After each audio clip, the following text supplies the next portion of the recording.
예, 더불어민주당 이재정입니다. 2012년 12월 11일 이야기를 해보려고 합니다.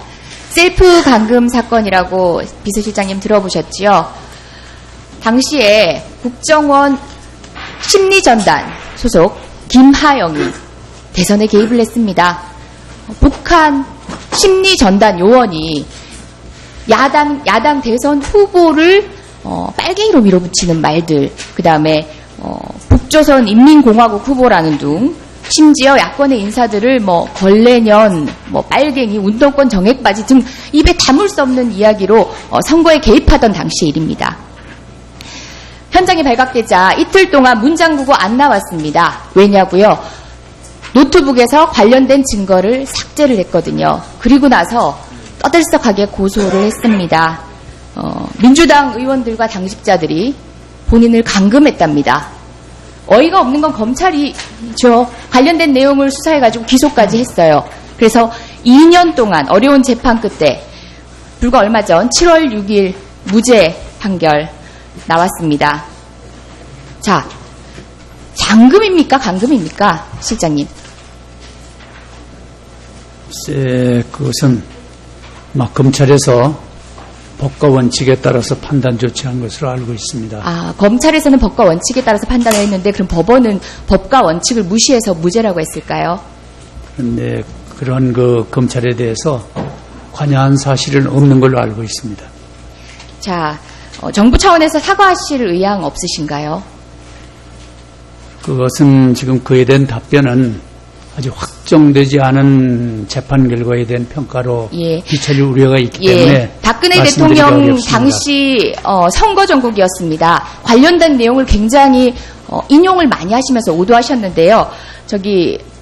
다음 영상 한번 보시겠습니다. 28살 여성을 일주일 동안이나 미행하고 집 앞에 선거운동 과정에서 박근혜 대통령 음성으로 감금을 하고 이런 있습니다. 이야기들이 급기야는 한 여성을 집에 가둬놓고 부모님도 못 만나게 하고 심지어 물도 밥도 끊어버리는 일이 벌어지고 있는지, 그다음 거기에 감금해갖고 부모도 못 만나게 하고 그렇게 하는 자체는 인권 침해가 아니냐.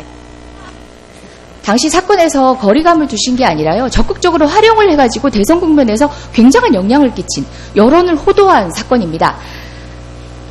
자, 어떠십니까? 선거에 활용을 했습니다. 당시 대선 개입만으로도 충분히 지금 박근혜 대통령의 당선을 정당성에 대해서도 다시 한번 의혹을 제기할 수밖에 없다라고 생각하는 국민들이 많습니다. 그런데 정면으로 좀 뚫고 나가시면 어떨까요? 이런 식으로 선거운동 과정에서 활용했던 그 내용이 사실이 아닌 것으로 드러난 마당에야는 좀 털고 가시면 어떨까요? 국정원 대선 개입 문제는 이 자리에서 차치하겠습니다. 이야기하지 않겠습니다. 관련해서 연약한 여성을 감금한, 정말 극악무도한 정당으로 매도된 더불어민주당 후보, 대통령 선거에서 탈락했습니다. 졌습니다. 하지만 관련된 내용이 대통령 선거 결과에 영향을 안 미쳤다고도 사실상 볼 수 없다고 칩니다. 그런데 그런 얘기 하지 않겠습니다. 다만 여론을 호도하는 데 있어서 이 사건이 악용됐던 점에 대해서는 좀 사과하시고 털고 가실 생각 없으신지요? 박근혜 대통령께 사과를 제안하실 의향 없으십니까? 그 당시의 상황을 아마 그대로 아마 말씀하신 걸로 지금 생각이 되는데, 거기에 대해서 검찰에서 법과 원칙에 따라서 수사를 했을 것이고, 또 지금 아직 그 재판이 확정되지 않은 걸로 제가 알고 있습니다.